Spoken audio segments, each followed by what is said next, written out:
జై హింద్ ఫ్రెండ్స్. నా పేరు అశోక్ రెడ్డి. సో, భారత్, పాకిస్తాన్ మధ్యన గత కొంతకాలంగా యుద్ధ వాతావరణం నెలకొంది. 2 రోజుల క్రితము భారత్ సింధూర్ పేరుతో ఒక అటాక్ కూడా చేసింది. సో, ఈ అటాక్‌లో మనం పాకిస్తాన్ పైన అసలు యుద్ధం జరిపామా? లేకపోతే ఇది ప్రతీకారమా? అనేది మనం మాట్లాడుకుందాం. సో, దీనిపైన మనతో మాట్లాడేందుకు మాజీ ఐఆర్ఎస్ రిటైర్డ్ ఆఫీసర్ శాస్త్రి గారు ఉన్నారు. చెప్పండి సార్, అసలు మనం ఇప్పుడు పాకిస్తాన్ పైన జరిపింది యుద్ధం అనుకుంటున్నారా? అసలు ఇది ప్రతీకారం అనుకుంటున్నారా? నమస్కారం అండి. ఒక విధంగా చూస్తే వాళ్ళు ఎంత ప్రచన్న యుద్ధం చేస్తూ మనందరినీ ఇబ్బంది పెడుతూ వచ్చారో దానికి దీటుగా మనం కూడా ఒక విధమైన ప్రచన్న యుద్ధమే. అన్ని హెడ్లైన్స్లో కూడా మనకంటే నాన్ ఎస్కలేటరీ, మేము సైన్యం పైన చేయలేదు, మేము ప్రజలపైన చేయలేదు, కేవలం టెర్రరిస్ట్ ఆర్గనైజేషన్ మాత్రమే చేశాము అన్నారు. కానీ ఇది టిప్ ఆఫ్ ది ఐస్బెర్గ్.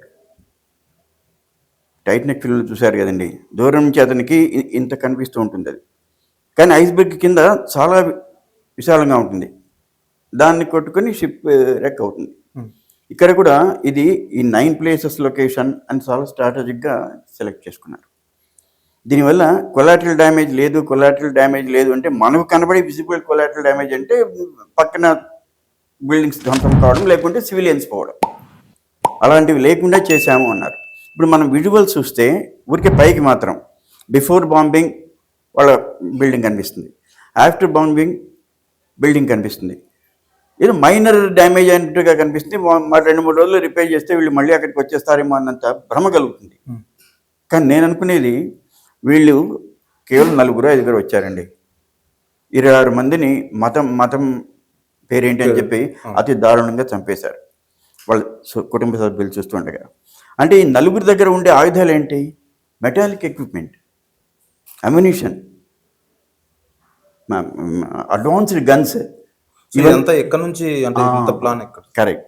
ఈ ఊరికే బిల్డింగ్ బిల్డింగ్ చూసి మనమేమి ఇంతేనా అని చెప్పి భయపడనక్కర్లేదు, బాధపడనక్కర్లేదు. ఇన్ఫ్రాస్ట్రక్చర్ అంటూ ఉంటే, ఇన్ఫ్రాస్ట్రక్చర్ అంటే దేశం అంటే మట్టి కాదు, ఈ దేశం అంటే మనుషులు అని.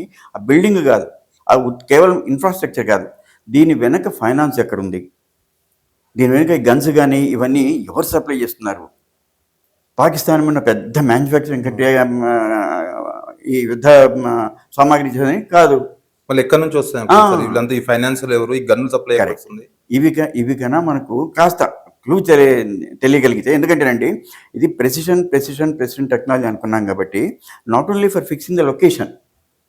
నేను అనుకునేది మనకు తెలియకుండా ఇంకా సీక్రెట్గా దీనిలో ఉండే మెటాలిక్ కాంప్లెక్స్ అనుకుందాం, మెటాలిక్ కాంబినేషన్ అనుకుందాం. ఏదైనా కూడా మెటల్స్ కాంబినేషనే కదండి, బుల్లెట్స్ కానివ్వండి, లేకుంటే ఇది కానివ్వండి. దీనిలో మైన్యూట్గా కెమికల్ ఎలిమెంట్స్ ఉన్నాయి కదా, ఖచ్చితంగా. ఆ ఎలిమెంట్స్ని కానీ కాస్త దానిలో ఉండే ప్యాచ్ని కానీ మనం విజువలైజ్ చేసి ఫోటో చేయాలి అనుకుందాం. నంబర్లో కనబడచ్చు. సో దానివల్ల మనం కనుక్కోవచ్చు ఎక్కడి నుంచి వీళ్ళకి వచ్చాయి, ఇంత ఫైనాన్స్ వీళ్ళకి ఎలా వచ్చింది. ఇంతకుముందు మనం డిమానిటైజేషన్ చేసుకున్నప్పుడు మూడు కారణాలు అనుకున్నాం అశోక్ గారు. ఆ 3 కారణాలు ఏంటంటే, ఒకటి బ్లాక్ మనీ అరెస్ట్ కావాలి, రెండోది ఈ ఫేక్ కరెన్సీ అరెస్ట్ కావాలి, ఈ టెర్రరిస్ట్ వాళ్ళకి ఫేక్ కరెన్సీ వస్తుంది అన్న ఉద్దేశంతో ఈ 3 కంట్రోల్ అవుతుంది అన్న ఉద్దేశంతో డిమానిటైజేషన్ చేసుకున్నాం. ఎందుకంటే మామూలు నార్మల్ కరెన్సీ చేసే మెకానిజమే మన దగ్గర కూడా లేదు, చాలా పెద్ద కంట్రీ మనం పాకిస్తాన్తో పోలిస్తే. అటువంటిది వాళ్ళకి ప్రతిరోజు కూడా వాళ్ళ పౌరులు ఇంత కష్టపడుతూ ఉంటే, మామూలు బేసిక్ నీడ్స్కి వీళ్ళకి ఇంత ఆయుధాలను ఇచ్చి ఎక్కడో మారుమూలు పెట్టేసి వీళ్ళందరినీ మెయింటైన్ చేసి, పూరి అయింది, పుల్వామా అయింది, బాల్కోట్ అయింది, 4 వరకు వస్తున్నాం. ఎంత మనం పోయి కొట్టేసి వచ్చినా కూడా ఇది పరికంపలాగా పుట్టినట్టుగా ఎలా వస్తున్నారు. సో పాకిస్తాన్ ఆర్థిక వ్యవస్థ మొత్తం కుప్పకూలిపోయింది, మీకు తెలుసు. ప్రతి వస్తువు విపరీతమైన 3 రెట్లు 4 రెట్లు ఎక్కువ ఉన్నాయి వస్తువులు, ఏది కొనాలన్నా. సో గతంలో చూసుకుంటే అమెరికా పాకిస్తాన్ బాగా సపోర్ట్ చేసేది. సో ఇప్పుడు అమెరికా మనకు భారత్కి కాస్త సపోర్ట్ చేస్తూ కొన్ని విషయాల్లో మనకు సపోర్ట్ చేస్తూ ఉంది. సో ఈ 2 విషయాలను ఎట్లా చూసుకోవచ్చు? అంటే అమెరికా మార్పు అంటే ఎందుకు భారత్ వైపు సపోర్ట్ చేస్తూ ఉంది, ఎందుకు పాకిస్తాన్కి హెచ్చరికలు జారీ చేస్తూ ఉంది ఈ విషయంలో మీకున్న అవగాహన? ఇది అమెరికా అంటారా? అమెరికా. ఈవెన్ నిన్న రాత్రి కూడా చూసినా కూడా మనకు స్ట్రోలింగ్ ఏం కనిపిస్తుందంటే, ట్రంప్ ఇద్దరి దేశాలని శాంతియుతంగా ఉండమని కోరుతున్నాడు, ఇద్దరు యుద్ధాలని కలుసుకోమని అంటుంటే మనకు ఒక విధంగా అయితే నేను అవమానపడతానండి. వాడు మన భూభాగంలో ఉండి తప్పించుకుంది మన భూములు తప్పించుకున్నాడు, వచ్చి సర్వనాశనం చేసింది మన భూములే చేశాడు. మనం ఇద్దరు కలిసిపోవడం ఏంటి అంటే నేను ఇద్దరిని సమానంగా చూస్తున్నాను తెలుగులో కనపడింది. మరి ఆయన ఏమన్నాడో ఇంగ్లీష్లో మనం చూడాలి. అది పైకి నాకు తెలిసి ఒక ఇప్పుడు రాముడిని రావణాసుడిని కలిపేసి నాకు రాముడి దగ్గరే రావణాసుడి దగ్గర అంటే ఎలా ఉంటుందండి? అలాగే నాకు పాకిస్తాన్ దగ్గరే నేను ఇద్దరికి స్నేహంగా ఉన్నాను. ఈ గన్స్ ఎక్కువ మ్యానుఫ్యాక్చరింగ్ హబ్ అంతా అమెరికాలో ఎక్కువ ఉంటది. సో దానికి ఇట్లా ఏమన్నా బేస్ గా ఈ టెర్రరిస్టులకు గన్స్ సప్లై విషయంలో కూడా ఏమన్నా సపోర్ట్ ఉందంటారా? అశోక్ గారు, ప్రతిదానికి ఎప్పుడైనా మనకు ప్రమాదము లేకుంటే నష్టం జరిగినప్పుడు ఆడిట్ తనిఖీ చేయమంటాం, ఆడిట్ అంటాం. ఈ గన్ కల్చర్ అన్ని దేశాల కన్నా ఎక్కువ ఉండేది అమెరికా. స్కూల్ చిల్డ్రన్కి ఎలా వస్తుందండి గన్స్? ఒక 10th క్లాసు ఇంటర్మీడియట్ డిగ్రీ చదివే వాళ్ళకి స్కూల్స్లో పోయే వాళ్ళు 10 మంది చంపేసి 10 మందిని వాళ్ళంతకు వాడు చచ్చిపోతూ ఉంటే ఈ మానసిక not only gun culture. Pakistan terrorist అనుకుందాం, టెర్రరిస్ట్ నలుగురు ఎక్కడ ఉన్నారు ఇప్పుడు మనకు తెలియదు. ఇక్కడ కాల్చారండి, పక్క నుండి దీనిలోకి వెళ్ళిపోయారు. అదేంటండి నలుగురు అంత ఓపెన్ ప్లేస్కి పోతే ఊబర్ ట్యాక్సీలోనో లేకుంటే ఊబర్ 2 వీలర్లోనో ఊబర్ ఆటోలోనో ఎక్కడనో మూలకు వచ్చి చేస్తున్నాం కదా. ఆ నలుగురు ఎక్కడికి వెళ్ళారు, వీళ్ళ దగ్గర ఉండే మెటాలిక్ గన్స్ ఎక్కడున్నాయి, ఈ ఇండికేషన్ కనుక్కుంటే ఒక 24 అవర్స్లో దాని కన్నా చుట్టుముట్టింటే అక్కడ లోకలైజ్ అయ్యింది కదా. అంటే దీని పట్ల భారత్ ఇంటెలిజెన్స్ వైఫల్యం లేదనుకుంటా. భారత్ ఇంటెలిజెన్స్ వైఫల్యం, సెక్యూరిటీ సిస్టమ్ మరి ఎట్లా పనిచేస్తుంది మీరు దీన్ని బట్టి చూస్తే? పని చేయలేదని అనుకోవాలి. ఇప్పుడు ఎలాగైతే వాళ్ళకి చైనీస్ రాడార్స్ పనిచేయలేదు ఎవరికి పాకిస్తాన్కి, వాళ్ళు చైనీస్ రాడార్ పనిలేదు, మనం చక్కగా ప్రిసైజ్గా చేసి వచ్చాం కదా. Prevention is better than cure. Ashok garu, జరిగిన తర్వాత వాళ్ళని చంపేస్తాం, వాళ్ళని నరికేస్తాం, వాళ్ళంటే what is the cost benefit ratio? మనకి బెనిఫిట్ ఎంత వచ్చింది, మనం ఎంత కాస్ట్ పెట్టాము అన్నది కూడా బ్యాలెన్స్ చేసుకోవాలి కదా. వచ్చింది 4-5 అండి. గుర్రం పైన పోయేవాడు కూడా అతన్ని ఎదుర్కొని పాపం ప్రాణాలు పోగొట్టుకున్నాడు. ఒక just half an hour 1 hour మనం ఎలాగైతే 25 మినిట్స్లో ఇంత రాద్ధాంతం చేశామో వాడు కూడా 30 మినిట్స్లో అంతకన్నా డబుల్ రాద్ధాంతం చేశాడు. సెంటిమెంటల్గా చూస్తే అంటే ఈ చేసి అక్కడికి వెళ్ళిపోయాడు. మతం పేరుతో జరిగిన విధ్వంసం అని చెప్పి వాళ్ళు మతం పేరుతో చేశారు. ఇప్పుడు వాళ్ళు మతం పేరుతో చేశారు. లక్కీగా ఏంటంటే మన దేశంలో రాజకీయ నాయకులు దీన్ని మతపరంగా చూడడం కాస్త మానుకున్నారు ఈ రోజుకి, అంటే ఈ సందర్భంగా. ఎందుకంటే బాబాయిసే గారు కూడా అంత పాజిటివ్గా స్పందించి ఏమేం తరఫున మీరు వాళ్ళందరినీ ఏరేయండి, మేము ప్రభుత్వం తరఫున ఉంటాము అని చెప్పడం అంటే ఓకే, చాలా సంతోషదాయకం. కానీ పైకి నోటితో చెప్పి నొసటితో వెక్కించినట్టుగా ఉండకూడదు కదా. సో ఇప్పుడు మనం భారత్ అంటే శాంతిని కోరుకుంటాం, యుద్ధం కోరుకోము, ప్రశాంతత కోరుకుంటాము. సో గతంలో ఇది. కానీ ఇప్పుడు ఉన్న ట్రెండ్ చూసుకుంటే ఈ ఆపరేషన్ సింధూర్ తర్వాత సో ఆ శాంతి అనేది పక్కన పెట్టి ఇంకా మాపై దాడి పాల్పడితే మేము కూడా ఊరుకోమని ఒక హెచ్చరిక ప్రపంచ దేశాలకు ఇది ఇచ్చినట్టున్నా, చైనాకు కానీ, బంగ్లాదేశ్ కానీ, పాకిస్తాన్ కానీ. మెసేజ్ అయితే షూర్గా వెళ్ళినట్టే కానివ్వండి. ఎన్నిసార్లు ఇలా రిపీట్ చేసుకుంటామండి? ఇప్పుడు యాక్చువల్గా పాకిస్తాన్ సైజులో చూసుకుంటేనండి, it is something like a rat before India. మనకు పెద్ద పిల్లో సింహం అనుకుంటే ఆ సైజులో వాళ్ళ పాపులేషన్ కానివ్వండి, వాళ్ళ ఆర్మీ సైజు కానివ్వండి, వాళ్ళ ఎకనామిక్ డెవలప్మెంట్ కానివ్వండి, it is no match to Bharat. But 1945, 60, 47లో వార్ అయింది, 62లో వచ్చింది, 1999లో ఇలా పక్క నుంచి వాడి స్ట్రాటజీ ఏంటంటే నార్మల్ పార్ట్ చేయడం కాదు. సో మనతో ఎలాగో వాడు సరికాదు, కానీ ఎవరికో ఇండైరెక్ట్ సపోర్ట్ చేసి సెంటిమెంటల్గా చేసే డ్యామేజ్ ఫుల్ స్కేల్ వార్ కన్నా కూడా ఎక్కువ ఉంటుందండి ప్రజలు. ఎందుకంటే మన బార్డర్ వాళ్ళ సేఫ్టీకి వదిలేసి మనం అంత సుఖంగా మన జీవితాలు మనం గడుపుకుంటున్నాం. 26 మందే కదా అక్కడ పోయింది. ఇప్పుడు వీడు మన పిఓకే దగ్గర బార్డర్ దగ్గర చేస్తుంటే అశోక్ గారు రోజు 10 మంది పోతున్నారు. వాళ్ళెవరు మిలిటరీ కాదు, పౌరులు సామాన్య, వాళ్ళు ఎవరు కూడా తెలియటం లేదు. ఈ 26 మంది పైన మనం ఫోకస్ చేస్తున్నాము, దేశమంతా కదిలిపోయింది అంటే సెంటిమెంటల్ యాంగిల్ ఉంది. భార్యాభర్తలు వెళ్ళారు, పర్యాటకులు వెళ్ళారు, పేరు అడిగి చంపారు, వాళ్ళని ఏదో ప్రార్థన చేయమన్నారు. ఇది మనసు గుచ్చుకుంది. సో ప్రధానమంత్రి గారు, కేంద్ర ప్రభుత్వం ఏమనుకుందంటే ఈ వీళ్ళను తర్వాత ఎలాగైనా మనం పట్టుకోవచ్చు, వీళ్ళ మన భూభాగంలో ఉంటారు, ఈ 4 వెధవులు 5 మంది, ముందు మనకు ఈ డ్యామేజ్ కంట్రోల్ చేయాలి. పర్యాటకులుగా వెళ్ళిన వాళ్ళకి కూడా భద్రత లేకుండా ఉంది అని ఇండియా సందేశం ఇచ్చిందంటే అప్పటికి 14 రోజులు 15 రోజులు వెయిట్ చేయడం అన్నది కూడా చాలా నెగిటివ్గా పనిచేస్తుంది. 15 days. ఇప్పుడు నేను మా ఇంటికి మా ఫ్రెండ్ వచ్చాయండి. మా ఫ్రెండ్ అంటే ఇంత ముందు ఆయన ఇచ్చి నా ఇంటిని బాగా దొంగిలించాడు, నన్ను కూడా గాయపరిచి వెళ్ళిపోయాడు. కానీ నాకు పరిచయం ఉంది ఆయన. సో ఇతనిపై నేను ఇతన్ని ఏం చేయలేకపోతాను, నాకు దొరకకుండా వెళ్ళిపోయాడు. వీళ్ళ ఇంటికి వెళ్ళి వీళ్ళ తల్లిదండ్రులు వీళ్ళ బంధువులను ఊచకోతకు వస్తే ఏం న్యాయం జరిగినట్టు? ఇక్కడ వచ్చింది నలుగురు, 26 మందిని చంపేసి వెళ్ళారు, మన పక్క నుండి ఫారెస్ట్లోకి వెళ్ళిపోయారు. సేమ్ బార్డర్ మన మనకంటే వెళ్ళిపోయారు. మనము ఢిల్లీలో ఉన్న మెడ్రాస్లో ఉన్న గూగుల్ పట్టుకొని ఎక్కడి నుంచి ఉన్న మ్యాప్ పట్టుకొని వచ్చేస్తున్నాం. నలుగురిని ఒక ఓపెన్ ఏరియాలో ఒక విధమైన మీరు నెట్గా ఇంటెలిజెన్స్ కన్నా పనిచేసి ఉంటారండి, అసలు వాళ్ళు అక్కడికి ఎలా రాగలిగారు? సో దీనివల్ల డ్యామేజ్ ఏమైంది అంటే వీళ్ళు టెర్రరిస్టులు కూడా ఆర్మీ ఫోర్స్ లో ఎట్లా ట్రైనింగ్ తీసుకుంటుందో వీళ్ళు కూడా అంటే అతి శీతల ప్రాంతంలో ఎండాకాలంలో గుట్టలలో ఎట్లా నివసించాలి, ఎట్లా ఒక 10 రోజులు తిండి లేకపోతే బతకాలని ఒక ట్రైనింగ్ వాళ్ళు తీసుకున్న వాళ్ళే ఈ దాడికి పాల్పడతారు. అంత సాధారణమైన విషయం కాదు, ఇది పెద్ద ప్రీ ప్లాన్ చేసింది అనేది మనకు అంతున్న సమాచారం. ఒక వీళ్ళు రిటైర్డ్ ఆఫీసర్లు కానీ ఆర్మీ ఆఫీసర్లు చెప్తున్నది కూడా ఇదే.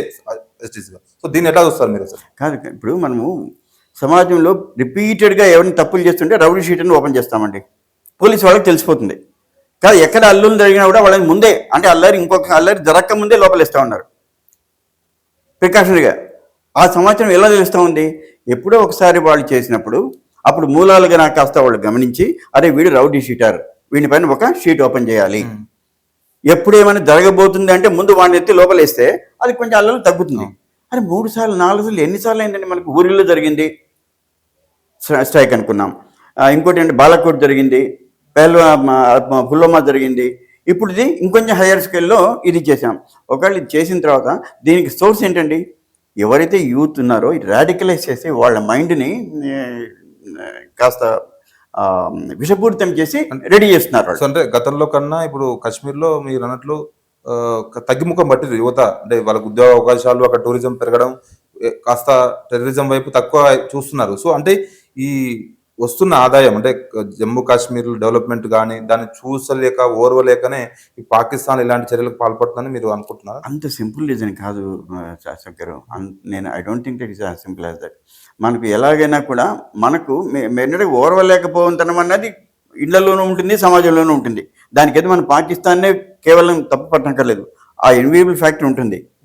ఇంకోటి ఏముంటుంది, మిత్ర దేశాల్లో కూడా వాళ్ళకి వాళ్ళ గవర్నెన్స్లోనే వాళ్ళకి పటుత్వం లేదు. ఇప్పుడు మీరు చూశారు కదా, మిలిటరీ ఒకసారి మిలిటరీ అన్నా ఉంటుంది, ఒకసారి సివిల్ ఉంటుంది, సివిల్ వచ్చినట్టు కనిపిస్తుంది, మళ్ళీ వాళ్ళు మిలిటరీ వాళ్ళ హ్యాండ్స్లో పపెట్స్గా ప్రవర్తిస్తూ ఉంటారు. సో మన గవర్నెన్స్ వాళ్ళ గవర్నెన్స్లోనే తేడాలు వచ్చేసింది, కానీ వాళ్ళు మనకు సమానం కాదు. కానీ ఎగో ప్రాబ్లమ్స్ ఉండిపోయింది మన మొదటి నుంచి మనకు. ఈ ఎగో ప్రాబ్లమ్స్ ఎంతవరకు వెళ్ళింది? పాకిస్తాన్ క్రికెట్ మ్యాచ్ ఆడినా కూడా, క్రికెట్ మ్యాచ్లో వాళ్ళు గెలిచినా లేకుంటే క్రికెట్లో మనం గెలిచినా కూడా అన్కంట్రోలబుల్ డిస్టర్బెన్స్ ఉంటుంది. అది చాలా అన్బేరబుల్. అది అదొక గేమ్ అని, అదొక వినోదానికి మాత్రమే సంబంధించిందని అన్న ఫీలింగ్ రాలేదు. ఏదో శత్రు దేశాలు కొట్టుకున్నట్టుగా క్రికెట్ రిజల్ట్స్ కూడా కొట్టుకోవాల్సిన పరిస్థితులు మీరు గమనించి ఉండాలి. I'm not a great fan of cricket, కానీ ఈ డిస్టర్బెన్సెస్ గమనిస్తూ ఉంటాను. మిలిటరీలో కూడానండి ఒక విధంగా మనము ఇంత డెవలప్డ్ కదా, ఎట్లా కార్గిల్లో మనము అన్ప్రిపేర్డ్గానే ఉన్నాం కదండి. చాలా చిన్న ఆపరేషన్, ఎంత కష్టపడి దానిలో కూడా మన మేజర్ దానిపైన ఫిల్మ్స్ కూడా వచ్చాయి. అతని పేరు ఉన్నికృష్ణన్ కదండి, ఆయన ఎవరు చనిపోయాడు మేజర్ అని చెప్పి ఒక ఫిల్మ్ కూడా వచ్చింది. ఇవి ఈ prevention is better than cure అంటే ఏంటి, ఇది మనకే కాదు వీక్నెస్. నాకు తెలిసి ఇప్పుడు ఈ అమెరికాలో దాడి జరిగినప్పుడు కూడా 9 months 10 months వాళ్ళ ఎయిర్పోర్ట్లోనే వాళ్ళు ట్రైనింగ్ తీసుకున్నారట. ఇప్పుడు ఈ రౌడీ షీటర్స్ అన్నది నేను ఊరికే మీకు చెప్పినప్పుడు అది ఏదో చాలా చిన్న విషయంగా మనకు కనబడచ్చు, కానీ ఈ ప్రాసెసింగ్, ఈ ప్రివెన్షన్, ఈ ఇంటెలిజెన్స్, బేసిక్ ఇంటెలిజెన్స్ ఎవరు అబ్నార్మల్గా బిహేవ్ చేస్తున్నాడు కాదండి. నేను 1 month కిందట ఏ హోటల్ పోయానో ఏం తిన్నానో నాకు గూగుల్ కనిపిస్తాను, నా ప్రైవేట్ మూమెంట్స్ నాకు తెలియకుండా, పైగా నా పర్మిషన్ లేకుండా నాకు అర్ధరాత్రి లేచి this is the hotel you visited, this the shop you visited అని వస్తూ ఉంది కదా. అటువంటిది ఎవడన్నా రిపీటెడ్గా ఆర్మ్స్ పర్చేస్ పోయినప్పుడు కానివ్వండి, అన్యూజువల్ ప్లేసెస్ పోయినప్పుడు కానివ్వండి, అన్యూజువల్ గ్రూప్స్తో ఉండేట్టు పోయినప్పుడు కానివ్వండి, ఎందుకు పనిచేయండి సిస్టమ్? అంటే మనం వైఫల్యం ఈ విషయంలో మనం అట్ట అయిపోయింది. మనకు కమర్షియల్గా అవసరమైన చోట మాత్రం మనం సిస్టమ్ ఉపయోగిస్తున్నాము. పొద్దునే మా ఫ్రెండ్తో ఒక అరగంట డిస్కషన్ నాకు. అండ్ ఏమంటే సార్ మన చాట్ జీపీటీతో మన గ్రోక్ టాక్ అని చెప్పి ఈ నమస్తే తెలంగాణ వేస్తూ ఉంటుంది పిఎం పైన. అలాగే అది ఏది అడిగితే అది సమాధానం ఇస్తూ ఉంటుందని అండి. ఏది అడిగితే సమాధానం ఇస్తే ఈ నలుగురు ఎక్కడ ఉందో కనుక్కోండి అన్నాను. ఏ నలుగురు అయితే ఇప్పుడు మనకి అది విధ్వంసం చేసి పొద్దున్న నుంచి రాత్రి వరకు నిన్న మనం 4 ప్రాంతాల్లో మొత్తం దేశం అంతా 244 జిల్లాలండి. 700 జిల్లాల్లో 244 జిల్లాల్లో మనల్ని పొద్దు నుంచి సాయంత్రం దండలించాడు నలుగురు. దేశమంతా డ్రిల్ చేశాం. The number 4 people. ఇప్పుడు ఒకవేళ ఇప్పుడు యుద్ధ వాతావరణం అయితే నెలకొంది. అసలు యుద్ధం వస్తే మనకు లాభమా నష్టమా? యుద్ధం వచ్చే ప్రసక్తి లేదు. వాళ్ళు మళ్ళీ మన కర్మ ఏంటంటే ఇలాంటి వాళ్ళు నలుగురు పోయారు కదా. ఎక్కడో ఒక వాడు దానిలో చెప్పాడు, నాకు చెప్పేది నేను ఇంకో నలుగురు పుట్టిస్తానని చెప్పి అంటూ ఉంటారు కదా. వీళ్ళు యూత్ని ఇండాక్టినేట్ చేయడం అన్నది ఆపాలండి. అది రియల్ సొల్యూషన్. ఎవరు సార్? వాళ్ళ యూత్ని. ఇప్పుడు మీరు కసాబ్ హిస్టరీ తెలుసు కదండి. కసాబ్ హిస్టరీ ఏమంటాడు, నాకు అమితాబ్ బచ్చన్ ఫిల్మ్ చూపిస్తే చాలా అని చెప్పి అడిగేవాడు. Is only hardly 19 years. Unmatured. వాళ్ళు ఎంతమంది వచ్చారండి? క్రికెట్ టీం కన్నా తక్కువ ఉన్నారు. మన లాస్ ఎంత అండి? 400 crores వచ్చింది. 10 మందో 11 మంది లెస్ దాన్ క్రికెట్ టీం. ఎక్కడి నుంచి వచ్చారండి? సరిగ్గా బాంబేలో ఒక బిజీ లొకేషన్స్కి వచ్చారు. అడ్డం వచ్చినట్టు కాల్ చేశారు. ఉండేది 9 మంది, ఒకడు బతికాడు. ఆ ఒక్కడు కూడా వానికి పశ్చాత్తాపం లేదు. వాడిని కూడా 5 ఏళ్ళు బ్రహ్మాండమైన ట్రీట్మెంట్ ఇచ్చి మనం తిరిపిచ్చి ఎప్పుడో అతన్ని మనం ఉరిదీసాం. సకల వసతులు కల్పించాం. ఆ ప్రొఫెసర్ని ఉరిదీసినప్పుడు ఆయన బాధపడ్డాడు. ఎవరు పార్లమెంట్ పైన అటాక్ జరిగినప్పుడు కనీసం అద్వాని వస్తే బాగుంటుంది, అద్వాని వస్తే నన్ను ఉరిదీస్తారు, నేను త్వరగా పోతాను అంటే వాడికి డెత్ పనిష్మెంట్ ఇచ్చినా కూడా మనం తాత్సారం చేసి చేసి చేసి చేస్తూ ఉంటే వీళ్ళందరినీ చూసి ఇన్స్పైర్ అయ్యేవాళ్ళు యూత్ పీపుల్. మనం చిక్కినా కూడా ఉంటామయ్యా, 20 ఏళ్ళు 10 ఏళ్ళు బతుకుతాం జైల్లో, ఏం భయం లేదు అని వాళ్ళని బ్యాచ్ బై ట్రైనింగ్ అయ్యేదానికి అవకాశం ఉందా లేదా చెప్పండి అశోక్ గారు. దానికి ఏం చేయాలి మరి ప్రభుత్వం? అది కూడా చూడాల్సింది. మీరు ఎంప్లాయ్మెంట్ గురించి అన్నారు, బాగుంది. జేఎన్కేలో ఎంప్లాయ్మెంట్ ఉన్నారు, ఓకే. పాకిస్తాన్లో కూడా ఎంప్లాయ్మెంట్ లేకపోతే ఎకనామిక్ కండిషన్ బాగుంటాయి కదా, ఇలాంటి వాళ్ళని మనం దూరం చేయొచ్చు. చివరి వాడికి ఇన్స్పిరేషన్ ఏమి ఇచ్చారు కసబ్కి? అరే మీ అమ్మకి మేము 1 lakh ఇస్తాము, నువ్వు పోయి ఈ పని చేసిన అన్నారు. వాడు పాపం utter poor fellow, steeped in poverty. ఇది ఇప్పుడు ఆపరేషన్ సింధూర్ అని పేరు పెట్టారు సార్. దానికి అసలు పేరు ఎందుకు అట్లా పెట్టారు?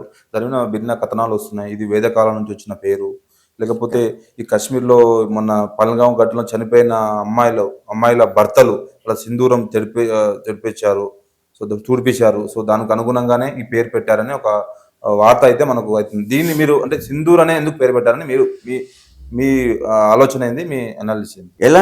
ఎలాంటి పదం వచ్చినా, ఎలాంటి సాంప్రదాయం కానివ్వండి, ఎలాంటి భావం కానివ్వండి, ఎప్పుడైతే మతంతో మనకు ముడిపడి ఉంటుందో అది ఎనలేని అనుబంధం ఉంటుంది.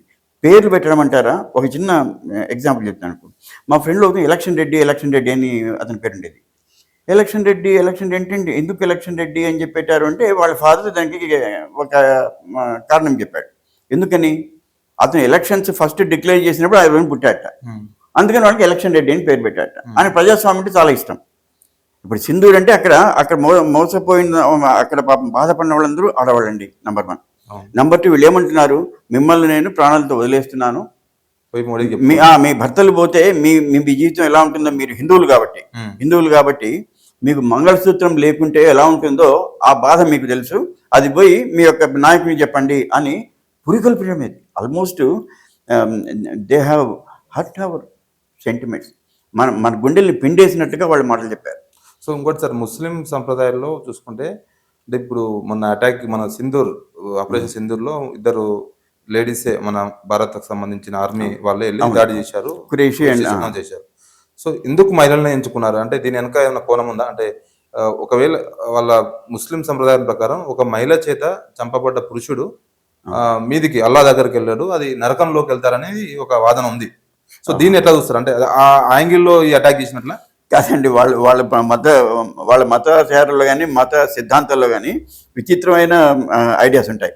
ఇప్పుడు కాఫీర్ అంటారు, కాఫీర్ అని చెప్పి మీరు వినిండాలి.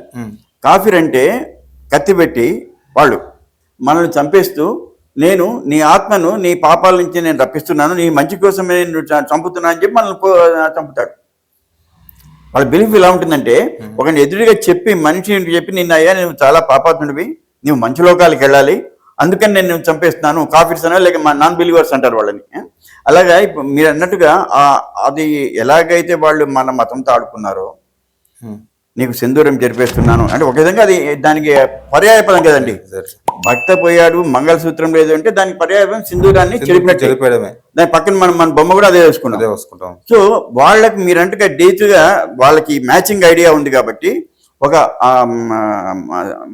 స్త్రీతో చంపబడిన వాడు నిజంగా నరకానికి పోతాడు అన్నది వాళ్ళకుంటే ఇది సెంటిమెంటల్గా అయితే మాత్రం పర్ఫెక్ట్ ఆన్సర్, అందులో డౌటే లేదు. సత్యభామ శ్రీకృష్ణుడు కూడా నరకాసుని చంపినప్పుడు అండి శ్రీకృష్ణుడు తోలుతా ఉన్నాడు. ఆయన చంపింది ఎవరు? ఆడమే కదా. సో నిన్న రక్షణ శాఖ మంత్రి రాజ్నాథ్ సింగ్ కూడా మాట్లాడుతూ గతంలో పురాణాలు చూసుకుంటే లంకపైకి వెళ్ళి హనుమంతుడు తెలియకుండా అటాక్ చేసి వాళ్ళని కాల్ చేస్తారు, మొత్తం రావణ లంక మొత్తం కాల్ చేస్తారు. సో ఇది కూడా ఎస్డీస్ అదే అనుకోవచ్చా? వాళ్ళకి తెలియకుండా మధ్యరాత్రి పోవడం, దాడి చేయడం, మనం రిటర్న్ వచ్చినా కూడా వాళ్ళకి తెలియకపోవడం అంటే వాళ్ళ ఆఫీసర్లు, వాళ్ళ ఆర్మీ వ్యవస్థ, వాళ్ళ నిఘా వ్యవస్థ కూడా వైఫల్యమే కదా. మన సేన పోయి దాదాపు అంటే పిఓకే అంటే ఓకే, పాకిస్తాన్లోకి వెళ్ళడం, 4 ప్లేస్లో దాడి చేయడం వాళ్ళ భూభాగంలో. సో ఖచ్చితంగా ఇది వాళ్ళ వైఫల్యం అంటే వాళ్ళ నిఘా వ్యవస్థ ఫెయిల్యూర్ అని చెప్పుకోవచ్చు. ఈ విషయంలో ఊహించి ఒక మాట చెప్తాను, అశోక్ గారు నన్ను అపార్థం చేసుకోకండి. 22 ఏప్రిల్ జరిగిందండి. ఇక్కడ మనమందరూ ఆవేశంతో ఊగిపోతున్నాం 24 గంటలు. అవును సార్. 2 వారాలు టైం ఇచ్చాం. ఈ 2 వారాల లోపల నేను అక్కడి నుంచి ఉండే అమ్యునిషన్ కానివ్వండి, అక్కడి నుంచి ఉండే వాల్యుబుల్ తరలించేసి ఇంకా ఎప్పుడో వస్తారు, అంతవరకు ఒక 48 అవర్స్ వాళ్ళు ఖాళీ చేసి అనుకుందాం, ఊహిస్తున్నాను. 2 వీక్స్ తర్వాత ఇది జరిగిన తర్వాత గోడలు మాత్రమే పోయాయి, నా అమ్యునిషన్ అంతా అక్కడే ఉంది అనుకోవచ్చు కదా వాళ్ళు. నేను ఎవరెవరైతే ట్రైన్ చేయాలనుకున్నానో సివిలియన్స్ వాళ్ళందరూ భారతదేశం వాళ్ళు వదిలేసిపోయారు. నాకు అది ప్లస్ పాయింట్ కదా పాకిస్తాన్కి. ఎందుకంటే సోర్స్ ఎక్కడుంది? బిల్డింగ్లో లేదు. సోర్స్ ఎక్కడుంది? ఈ ఆయుధాలు లేదు. ఎందుకంటే దొంగ ఆయుధాలు ఎక్కడైనా తెచ్చుకోవచ్చు. సోర్స్ మైండ్లో ఉంది. ఈ మైండ్ ఈ విధంగా ఉండేవాళ్ళు నేను 20 ఏళ్ల మధ్యలో కసక్ లాంటి వాళ్ళను ఇంతమందిని నేను మ్యానుఫ్యాక్చర్ చేస్తాను, అన్ని ఎలా అరికడతాము? ఇప్పుడు పోయిందండి. ఇంకో 5 yearsలో ఇంకా 5 weeksలో 5 monthsలో they can train another batch. మనం ఏమనుకుంటున్నాము, మనం బిల్డింగ్ మాత్రమే చేసాం. ఎందుకంటే ఆయుధాలు ధ్వంసమైందా లేదా అన్నది మనకి వీడియోలో కనపడదు అశోక్ గారు. ఆయుధాల స్టాక్ ఎక్కడో తెలీదు. ఒకవేళ నేను ధ్వంసం చేశానండి, ఎక్కడ రూఫ్ హోల్ కనిపిస్తుందండి, నేను నేలమళగిలో పెట్టింటే. సో ఇంకో విషయానికి వస్తే సార్, మీరు ఈ ఆర్థిక వ్యవస్థకు వస్తే, ఆర్థిక వ్యవస్థ అంటే ఇండియా బెటర్ ఉంది పాకిస్తాన్ కన్నా. కానీ ఇప్పుడు ఒకవేళ ప్రచ్ఛన్న యుద్ధం వస్తే మన ఆర్థిక వ్యవస్థ దారుణంగా పడిపోయే అవకాశాలు ఉన్నాయి. సో దీన్ని ఎలా, ఒకవేళ యుద్ధం వస్తే దాన్ని ఎట్లా మనోళ్ళు రెడ్యూస్ చేసుకోగలుగుతారు? ఏమన్నా పన్నుల రూపంలో అంటే కార్గిల్ పన్ను అని మనం తీసుకుంది భారత ప్రభుత్వం. ఇప్పుడు ఏమైనా యుద్ధం వస్తే అలాంటిది పన్ను ఏమైనా తీసుకుంటుందా దేశ ప్రజల నుంచి? అంత పరిస్థితి ఆర్థికంగా దిగజారలేదు అశోక్ గారు. మనకి గోల్డ్ ఇప్పుడు ఇంకొక నేను చెప్తున్నాడు, ఇప్పుడు సింధూర్ అన్న మాటకు వెనక్కి వస్తూ ప్రతి ఆడవాళ్ళ దగ్గర ఉండే గోల్డ్ను లెక్కేసుకుంటే మొత్తం భారతదేశంలో ఏదో లెక్కేశాడు 20 లక్షల టన్నుల గోల్డ్ ఉంది అన్నట్టుగా లెక్కేశాడు. ఒకవేళ అవసరం వస్తేనండి, మీరు తెలుసు కదా, ఇంతకుముందు మన వరదలు వచ్చినప్పుడు సినిమా యాక్టర్లు అందరూ మళ్ళీ వచ్చి వాళ్ళ ఆభరణలు ఇచ్చేవాళ్ళు కదా. మనకు గోల్డ్ అన్నది కూడా అంత సెంటిమెంటల్ ఆబ్జెక్ట్. ఒకవేళ నిజంగా మీరు పరిస్థితి వస్తే ఒక చిన్న మాట చెప్పారంటే ప్రధానమంత్రి గారు చెప్పినంతా మనం ఫాలో అయ్యాం. గంట కొట్టమంటే గంట కొట్టాం, లేదా జెండా వేయమంటే జెండా కట్టేసాం. అలాగే మళ్ళీ సెంటిమెంటల్గా నాకు ఇప్పుడు నా రిజర్వ్ బ్యాంక్లో గోల్డ్ లేదు, నా తల్లులు నా చెల్లెళ్ళు అందరూ కలిసి బహనో భాయో అంటూ ఆయన ఏ గ్రామ్కో దాందేవో అంటే కొన్ని టన్నులు వచ్చి పడిపోతాయి. ఎందుకంటే ఇది దీనికి లెక్క ఉండదు. ఆయుధాలకైతే లెక్క ఎలా లేదనుకున్నాము, గోల్డ్ కూడా లెక్క లేదు, కానీ అందరి దగ్గర ఉంది. ఇంకోటి, ఇప్పుడు చైనా అమెరికా మధ్య ప్రచ్ఛన్న యుద్ధం అంటే యుద్ధం నడుస్తలేదు కానీ వాణిజ్య యుద్ధం నడుస్తుంది. టారిఫ్ల పేరుతో విచ్చలవిడిగా వాళ్ళు పెంచి చూసుకుంటున్నారు. సో ఇది దేశవ్యాప్తంగా చాలా దేశాల మీద ప్రభావం పడుతూనే వస్తుంది, కొంచెం అంతో ఇంతో వాణిజ్యాల విషయంలో. సో ఈ యుద్ధం వల్ల అంటే మళ్ళా మనకేమైనా సమస్యలు ఇప్పటికే వాళ్ళు 2 దేశాలు కొట్టుకుంటున్నాయి వాణిజ్యపరంగా. సో వాణిజ్యపరంగా యుద్ధం వస్తే మనకేమైనా ఇబ్బంది అవుతుందా? లేదండి, అది టెంపరీ ఫేజ్. అంటే ఇది గూడ్స్ పరంగా కానీ నాకు తెలిసి ట్రంప్ ఎందుకంటే మళ్ళీ రెండోసారి నేను ప్రెసిడెంట్ అయ్యాను, చాలా విజయవంతంగా ముగించాను అన్న గర్వంతో ఆ 2-3 రోజులు 2-3 వారాల్లో తీసుకున్న తొందరపాటు నిర్ణయాలు అవి. తర్వాత మీకు తెలుసు కదా, 24 గంటల్లోనే దీన్ని 1 మంత్ నేను ఎగ్జామ్ చేస్తా ఉన్నాను, 30 రోజులు నేను దీన్ని పోస్ట్పోన్ చేస్తాను అన్నారు. తర్వాత 25%కి తగ్గించాను అంటున్నాడు కదా. ఇంకొక 1 వీక్ 10 డేస్కు ఆయన కూడా పిల్లిలాగా మారిపోతాడు. ఎందుకండి అక్కడ ఉక్రెయిన్ ప్రెసిడెంట్కి అమెరికన్ ప్రెసిడెంట్కి ఎంత గ్యాప్ ఉండాలి మామూలుగా? ఎంత స్ట్రాంగ్గా నిలబడ్డాడు Ukraine president. Mines agreement sign చేయాలనుకొని నేను సైన్ చేయనని చెప్పి వెళ్ళిపోయాడు లేదా? ఇది పబ్లిక్ డొమైన్లోకి వచ్చింది కదా. కాబట్టి వీళ్ళు కూడా పైకి అనుకుంటారు కానీ మళ్ళీ లోపల తీసుకుంటే మాత్రం ఈ నాకు తెలిసి 3 to 6 months లోపల ఈ ట్రేడ్ వార్ అనేది బాగా డైల్యూట్ అవుతుంది. ఎందుకంటే వాళ్ళకి ఇంత ముందులాగా మనకు ఏ దేశానికి అది లేకుంటే ఏ పట్టణానికి అది ఏ పల్లెకి అది సెల్ఫ్ కంటెంట్ యూనిట్స్ లాగా ఇప్పుడు లేదు కదా, గ్లోబల్ విలేజ్ అంటాం కదా. సో వాణిజ్యపరంగా ఒకరిపైన ఒకరు ఆధారపడడం అన్నది తప్పదు. తర్వాత ఈ కౌంటర్ మూవ్స్ వాళ్ళు పెంచారని చెప్పి చైనా పెంచుకుంటూ పోతే పాకిస్తాన్లో ప్రజలు ఎలా బాధపడుతున్నారో అమెరికాలో చైనాలో కూడా అలాగే బాధపడి వాళ్ళ పైన తిరగబడతారు. అది అయ్యే పని కాదు. సో ఇప్పుడు మనకు ఉన్న మిత్ర దేశాలు ఏవి సార్? యుద్ధం వస్తే మనకు సపోర్ట్ చేసే దేశాలు ఉన్నాయి మీకు తెలుసు? శత్రు దేశాలు ఉన్నాయి చెప్పండి, except Pakistan, Bangladesh, China. Bangladesh ignore అండి. ఇప్పుడు హస్తే మస్కాంత్ చైనా ఈశాన్య రాష్ట్రాలను కబ్జా చేసుకొని చైనాతో కలిపి ప్రయత్నాలు చేస్తాను. లేదండి, నాకు తెలిసి అంటే మిలిటరీ మైట్లో భారతదేశానికి ఎదురొడ్డి డిక్లేర్ చేసి మేము మీకు శత్రువులుగా ఎందుకంటే మనకు పుతిన్ నేను పక్కన ఉంటా అన్నాడు. ఏదో అర్థబద్ధంగా సగం మనసుతో అయినా కూడా ట్రంప్ గారు కూడా ఏమన్నాడు, నాకు 2 ఫ్రెండ్స్ ఉన్నారు. ఇంకా బంగ్లాదేశ్ శత్రువు అంటే మనకేమీ, లేకుంటే పాకిస్తాన్ శత్రువు అంటే మనకేమీ, దాని ఇంపాక్ట్ 0 కదా అంటుంది. In fact people they will take as the practical joke. Bangladesh వాళ్ళు 24 గంటలు మిలిటరీ వాళ్ళు ఆమెకు వార్నింగ్ ఇచ్చారు, అమ్మ నువ్వు 24 hours లోగా నువ్వు ఖాళీ చేయకుంటే ఇంక నేను మిమ్మల్ని రక్షించలేమని. సో ఇంకోటి సార్, మన దేశంలో ఉంటూ మన ఉప్పు తింటూ మన గాలి పీల్చుకుంటూ ఇక్కడ ఉన్న కొంతమంది సపోర్టర్స్, పాకిస్తాన్ సపోర్టర్ చాలా మంది ఉన్నారు. మీరు చూస్తున్నారు సోషల్ మీడియాలో కూడా, అంటే కామన్ పీపుల్ కానీ కొంతమంది పొలిటీషియన్స్ కాంట్రవర్సీ మాటలు మాట్లాడుతారు. సో ఇలాంటి వారిని మనం ఏం చేయాల్సి ఉంటుంది? అసలు పాకిస్తాన్కి వెళ్తే భారత్ని సపోర్ట్ చేసేది ఒక్కడు కనిపించారు నాకు తెలిసి. కానీ ఇండియాలో మాత్రము ఈ సెక్యులర్ పేరుతో మొత్తం విచ్చలవిడిగా మాట్లాడడం అని జరుపుతూ ఉంటారు. సో దీనిపైన మీ మాటలేంది? అసలు గారు తాటాకు చప్పుళ్ళు అని చెప్పి ఎప్పుడైనా విన్నారా? తాటాకు చప్పుళ్ళు అంటే సమ్మర్లో కొంచెం గాలి వచ్చినా కూడా పళ్ళ పళ్ళ పళ్ళ పళ్ళ శబ్దం చేస్తుంది. మీరు గాలితో ఒక వేలుతో అలా టచ్ చేస్తారంటే పడిపోతుంది, కింద పడిపోతుంది, రాలైపోతుంది. ఈ సపోర్ట్ ఇచ్చేసి అన్న వాళ్ళకి సపోర్ట్ అర్థం లేక మాట్లాడుతూ ఉంటారు. వాళ్ళు నిజంగా అవగాహనతో వాళ్ళు సపోర్ట్ చేస్తున్నాం అని చెప్పి అనుకోవడం లేదు. ఎందుకంటే ఇప్పుడు ఈ అవసరం వచ్చినప్పుడు అందరూ మళ్ళీ ఎలకల్లాగా చెప్పేస్తారు కదా, కాంగ్రెస్ ప్రెసిడెంట్ వచ్చాడు, కాంగ్రెస్ టాప్ లీడర్ వచ్చేసి మేము ప్రభుత్వానికి పూర్తి సహాయం ఇస్తున్నాం అన్నారా లేదా? కాబట్టి ఈ సపోర్ట్ అనేది టెంటేటివ్ డిస్కషన్. అది ఆటో డ్రైవర్లు ఆటోలో కూర్చొని న్యూస్ పేపర్లు చదువుతూ మాట్లాడుతున్నారు చూడండి, ఆ సందర్భంగా మాట్లాడి తప్పితే నిజంగా వాళ్ళకు సపోర్ట్ చేసి వాళ్ళకు ఆయుధాలు ఇచ్చేదానికి ప్రయత్నించి వాళ్ళకు స్పైస్ లాగా పనిచేసి లేకుంటే వాళ్ళకి ఇంకేమైనా ఇంటెలిజెన్స్ చేరవేసే అంత సామర్థ్యం వీళ్ళకి లేదు. అది లేనంత వరకు వాళ్ళు పొద్దున్న నుంచి సాయంత్రం వరకు పాకిస్తాన్ చెక్క భజన చేసినా కూడా ఏం నష్టం ఉండదు. సార్ ఒకవేళ యుద్ధం వస్తే మనం అలర్ట్ అయితే ఆల్రెడీ నిన్న మాక్ డ్రిల్ కూడా నిర్వహించారు. మన హైదరాబాద్ కూడా సేఫ్ జోన్లో లేదు. మామూలుగా ప్రముఖంగా దక్షిణాదిలో చూసుకుంటే హైదరాబాద్ వినే వాళ్ళు ప్రముఖంగా టార్గెట్ చేసే అవకాశం ఉంది. ఎందుకంటే ఇప్పుడు వరల్డ్ వైజ్గా ఇది మిస్ వరల్డ్ ప్రోగ్రామ్ జరుగుతూ ఉంది. దాదాపు 20 రోజుల పాటు ఈ సమావేశాలు ఉంటాయి, ఈ కార్యక్రమాలు ఉంటుంది. సో దీని హైదరాబాద్ మీద దాడి చేస్తే ప్రపంచాన్ని మొత్తం అలర్ట్ చేయొచ్చు, అంటే ప్రపంచానికి ఒక సందేశం పంపించచ్చు, ప్రపంచం మొత్తం చూస్తుంది మిస్ వరల్డ్ హైదరాబాద్లో జరుగుతుంది. సో హైదరాబాద్లో ఒకవేళ వాళ్ళు ప్లాన్ చేసుకుంటే మనం ఎట్లా దీన్ని అటాక్ అంటే రీఅటాక్ దాన్ని ఎట్లా కంట్రోల్ చేసుకోవచ్చు? దాడి చేస్తే ఏ విధంగా జరగాలి? మిసైల్ కదా. ఉదయమే మా మిత్రులు మేము అనుకున్నాం. అసలు యాక్చువల్గా మేము దీని గురించి మాట్లాడుతుంటే మీ దగ్గర నుంచి నాకు కాల్ వచ్చింది. నా మిత్రుడికి చెప్పాను, కాళేశ్వరం ఎందుకు కూలిపోయింది? మెయింటెనెన్స్ లేక.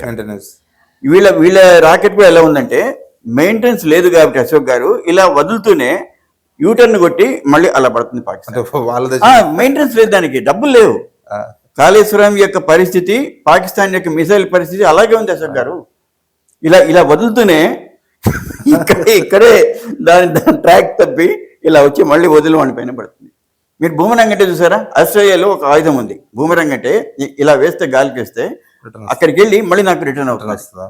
సో ఇది అలాంటి పరిస్థితిలో ఉంది. అబ్సల్యూట్లీ వాళ్ళకు ఎకనామిక్ పొజిషన్ షార్టెడ్. అసలు ఎందుకు నిజంగా వాళ్ళు ఆ టెర్రరిస్ట్ లీడర్స్ చనిపోయినప్పుడు వీళ్ళందరూ నివాళులు అర్పించారు చూసారా, అది బయటకు రాకుండా ఉంటే బాగుండేది. అది బయటికి రావడం వల్ల ఇప్పుడు ఇంకా మనకు వాళ్ళపైన కోపం పెరిగింది. అంటే ఏంటి? ప్రూఫ్ మనకు రుజువైంది వీళ్ళ వెనక ఉన్నారు అని. వీళ్ళు నంగనాజీ మాటలు ఇంకా ఎన్ని చెప్పినా కూడా మేము శాంతంగా ఉంటాము, మేము యుద్ధం చేయము, లేకుంటే మీరు యుద్ధం చేస్తేనే మేము యుద్ధం చేస్తామన్న మాటలు నమ్మకూడదు.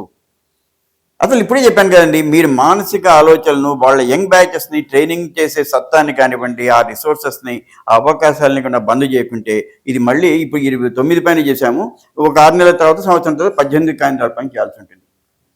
అసలు మీకు క్వశ్చన్ సార్, వాళ్ళకి ఏం కావాలో వాళ్ళకి తెలుసా? అసలు ఈ టెర్రరిస్టులకు వాళ్ళు ఏం కోరుకుంటున్నారు? అంటే వాళ్ళు ఏంది, వాళ్ళ మూలాలు, వాళ్ళ సిద్ధాంతం ఏంది? అట్టర్ పవర్టీ అండి. పేదవానికి ఏం కావాలి? మనకు షైనింగ్ ఎగ్జాంపుల్ కసబే కదా. వాడికి ఇచ్చింది వాళ్ళు 1 లాఖే కదా వాళ్ళ మదర్కి ఇచ్చింది. అంటే మనకి చదివింది, మనకి వెరిఫై చేయలేము. తర్వాత ఇక్కడికి వచ్చి అతని మాటల్లో తెలియడం లేదా? వాళ్ళకి ఇలా దీనిపైన ఊరికే జస్ట్ మనల్ని ట్రైనింగ్, మిలిటరీ బేర్ ట్రైనింగ్ ఇచ్చేసి మీరు వెళ్ళిపోయి డిస్టర్బ్ చేశారంట.